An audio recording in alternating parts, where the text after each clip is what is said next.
We are seeing in real time today an example of how the media chooses to cover and not cover stories, and the direct consequence is that people will lose faith in the media. I'm not breaking any news to tell you about a thing called news silos, where, put simply, certain people only get their news from one news source. They don't seek out anything else, so you think that all that matters is all that they're telling you on one news source every day. Now, I want you to see as many news sources as possible. We believe in free thinking here, which means you've got to hear all of it. Don't just take any one person's word as the absolute gospel. But as we know, in the United States, faith in media is absolutely plummeting, but it's only plummeting seemingly on one side of politics. In 1976, after Watergate, 72% of Americans trusted the media, but just 34% trust them now. That's after a Republican president had to resign before the 1976 election, Richard Nixon. Since then, there has been generations of anti-Republican sentiment and coverage in the American media. That is why today 70% of Democrats trust the media, exactly the same number as they did back in 1975, but just 14% of Republicans trust the media compared to 63% even after they lost a president in scandal, in part because of the role that the media played in getting rid of Richard Nixon. Now, there's a lot of people on the media who will tell you about bias. They'll say that bias comes because of who owns an organisation, who works for an organisation. Well, let me tell you about one of the most pernicious ways that the media fiddle with the news. It's not necessarily what they cover, but it's what they choose not to cover. And if Australia does not want to follow the same path of half of the country not trusting where they get their information from, then they have to not do what is happening right now. Now remember, last week the Prime Minister was here on Sky News talking to Chris Kenny. Chris Kenny broke major news by blasting a hole in part of the case that he supports for the voice to Parliament. In that interview, the Prime Minister openly didn't reject the idea that he would legislate for the voice to exist regardless of whether the people voted against it going into the Constitution. This essentially means we're getting a voice either way. The only difference is it locked into the Constitution or not? That's a big story. But did the media largely follow up? Well, no. There was a radio station in 2GB, but when there was a press conference on the day after the interview with all the other TV networks there, they chose not to ask a single question about the flaw in the argument that it had been exposed because it was exposed here on Sky News. But it's not just Sky News.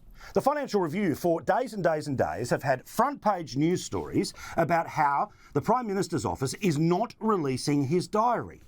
In fact, it'll now cost you more than $1,300 just to ask before they say no about seeing his diary.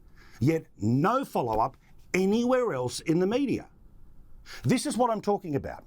When the groupthink of the media decides that it's not a story if we didn't come up with it, and it's not a story because it might be not positive to the side of politics that we support, we will end up exactly where America is, where more than half of the country has bugger all interest in trusting news. And perhaps the best example about how all of this is working is happening today. In Alice Springs, there has been an explosion in crime after the Northern Territory government decided that it was racist to try to limit the amount of alcohol that moves around Indigenous communities. Well, that alcohol has now flowed and crime is flowing as a result. Don't take it from me. This is the mayor of Alice Springs, and mayors don't talk down. They're part of Australia. He's crying out for help. Tell me what Saturday night was like in Alice Springs last night. G'day, mate. Thanks for having me. Look, it was another chaotic night last night. There was break-and enters, car thefts. You know, there was a hold up at 8 o'clock in the morning with a machete. It's every single minute of every single day at the moment. So at a time when the conversation is about Indigenous Australia, and it's the biggest city, Alice Springs, near Uluru, which is the driving force for the debate about the voice, You are seeing the media refuse to cover it because of the sources that are telling the original story. They're dismissing it because it's The Australian. They're ignoring it because it's Sky News. They're pretending it's not real because it's 2GB. This will lead to half of the country not trusting the news. This is a news story. Yet today, when the Prime Minister was on all of the major TV breakfast shows, this is what he was asked. First, by the ABC. PM, good morning and happy Lunar New Year to you. Good morning, Michael. Details of King Charles's coronation in May were announced over the weekend. Will you be going? That decision hasn't been determined If invited, we'll would you wait. go? Well, of course. Secondly, on Channel 9. Nice to see you, PM. How are you? Good morning. I'm very well. Congrats on the new gig, Sarah. You missed out. Carl can tell you about the golden years of myself and Christopher Pine at 6 a.m. in the morning every Friday there. I used to watch those golden years. The tyre changing incident. Yeah, that was the tyre changing incident. It was always good fun. And I miss having Christopher around here as well, I think. The fixer. Yeah, I we brought need a bit the of fixer life back. to the joint. So shout out to Christopher Pine. Yeah. And while they got close, Channel 7 didn't ask about Alice Springs. If you are an Indigenous person in this country, you don't live as long, you have lower levels of health, of education, of employment. Your baby is more likely to die. We have to do something here, but people don't seem to be listening, do they? Because people are saying, what is this and why do we need it? So is your sales pitch failing here, Prime Minister? Not at all. And while they did talk about power prices and The Voice and threats from China, the idea that all of these people in all of these organisations didn't see this to be news works a little bit like how of the hundreds of movies that get released every year, for some reason every single group think it's the same 5 that should qualify for Best Picture. It's called groupthink. And if you're not part of the group, then you eventually start to ignore its think, and it most definitely ignores you. Surprise, surprise, there were also no questions on the ABC, Channel 7 or Channel 9 about the Prime Minister's meeting with Bill Gates, like, why did you meet with Bill Gates? But maybe, just maybe, there's a chance that someone might actually start to ask a question.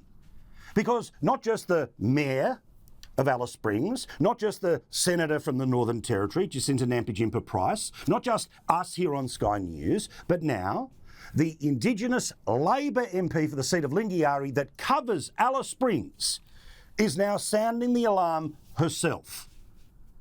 The Voice couldn't be further from, people's view up here because people are under siege in their own home. People that I know that might have been sympathetic to constitutional reform and the Voice and looking at the referendum have become really frustrated because nothing's been done. So so they've gone to the opposite thing of, well, why should we support the Voice or this if we can't even get, police to protect me while I'm sleeping in my own home?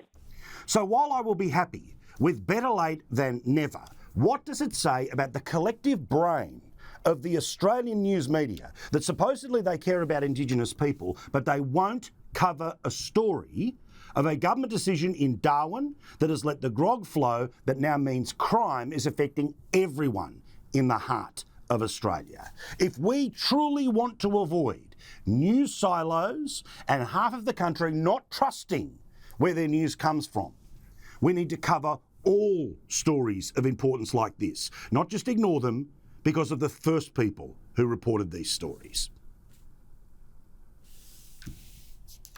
God forbid anyone but the ABC is allowed to set the agenda.